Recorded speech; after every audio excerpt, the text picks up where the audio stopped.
وَأَلَّفَ بَيْنَ قُلُوبِهِمْ لَوْ أَنفَقْتَ مَا فِي الْأَرْضِ جَمِيعًا مَا أَلَّفْتَ بَيْنَ قُلُوبِهِمْ وَلَكِنَّ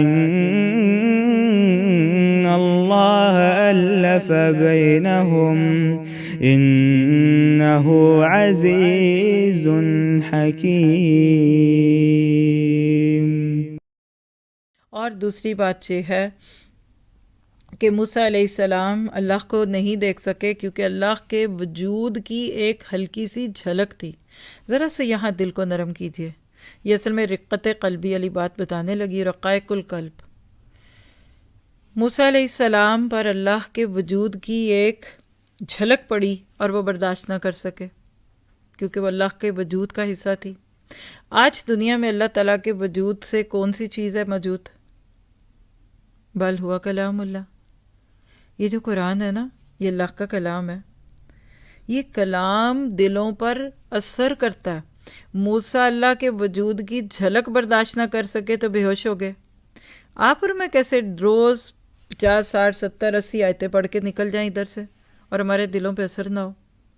یہ قرآن بھی دلوں پہ جب پڑھتا ہے دل ہلتے ہیں۔ آگے سورہ حشر میں آپ پڑھیں گے وَلَوْ أَنزَلْنَا هَذَا الْقُرْآنَ عَلَى جَبَلٍ لَرَأَيْتَهُ خَاشِعًا مُتَصَدِّعًا مِنْ خَشْيَةِ اللَّهِ۔ تو اس قرآن کو پڑھتے وقت اپنے دلوں کو ڈبویا کریں۔ آپ کے چہروں سے دکھنا چاہیے کہ آپ رو رہے ہیں، آپ ڈوبے پڑے ہیں، آپ کا دل رو رہا ہے کہ آپ اللہ سے بات کریں۔ میں اس کو ایسے سمجھتی ہوں کہ جیسے کوئی فوت ہو گیا ہو، جیسے آپ کے کوئی بزرگ پہلے فوت ہو گئے، پھر کسی نے ایک دم اچانک ان کی آواز لگا دی ریکارڈنگ، یہ ہم نے نانوں کی ریکارڈنگ کر لی تھی یا ابا کی تھی۔ وہ جو بندہ دنیا میں نہ ہو اور اس کی آواز سننا کیسا لگتا ہے؟ جو شاید کبھی آپ میری بھی یہ آواز سنیں اور جب میں نہ ہوں تو جس کو محبت ہوگی وہ رقت محسوس کرے گا نا۔ ہم لائیو کلاسز میں جو بیٹھے ہوتے ہیں نا، جیسے اس وقت آپ میرے ساتھ ہیں، الحمدللہ باہر سے ہیں یا ساتھ ہیں، یہ ایک انرجی پروڈیوسنگ تھنگ ہوتی ہے۔ مجھے کھانسی ہوتی ہے نا، یقین کریں کہ لوگ دعائیں دینا شروع ہو جاتے ہیں۔ میں چھینکتی ہوں تو لوگ الحمدللہ اور اس کے اوپر دعائیں دیتے ہیں۔ یہ فیلنگ ہوتی ہیں، یہ کلوز سرکٹ ساتھ رہنے پہ ہوتی ہے۔ ٹھیک ہے، آپ ان ایڈیٹڈ ریکارڈنگ سنیں گے، ہو سکتا ہے اس وقت بھی آپ کو، لیکن جس کو پیار ہے وہ کہتا ہے اچھا اس وقت، مثال ہے اگر میری بہن سنیں تو کہیں گے ہائے میری بہن کو کھانسی ہوئی۔ لائیو ہارمنی ہوتی ہے، اس کو اپنی نماز اور قرآن میں لائیے۔ یہ ہے تفقہ فی الدین حاصل کرنے کا دل۔